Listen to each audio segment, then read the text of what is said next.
Okey Kak, mut'ah ni apa benda?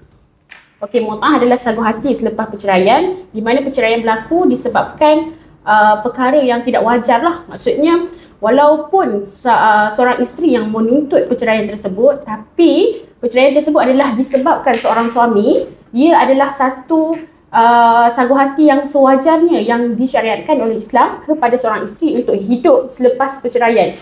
Maknanya kita ni nak hidup membawa status janda ni bukan mudah. So tuntutan mut'ah ni adalah satu kewajipan lah seorang suami untuk memberikan kepada seorang isteri.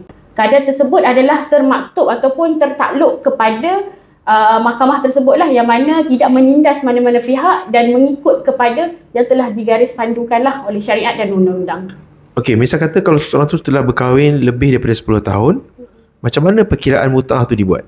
Mut'ah tersebut dia adalah dia kira daripada, kalau ikut mazhab Syafi'i akan pandang kepada background seorang isteri tersebut lah. Maknanya seorang isteri tu berlatar belakangkan siapa dia, maksudnya berpendidikan apa dan juga berakhlak bagaimana lah. Maksudnya bila dia ni diiktiraf tidak ada berlaku nusyuz kepada suami, maka nilaian tersebut makin tinggi lah. Sebab nilaian tersebut dia adalah berdasarkan ketaatan seorang isteri kepada suami lah. Dan dia pun dikatakan sebagai sagu hati sebenarnya. Dia bukan satu benda yang menindas lah. Walau bagaimanapun, mahkamah dia akan menetapkan satu amount dan juga metod yang tidak menindas mana-mana pihak. Macam tu.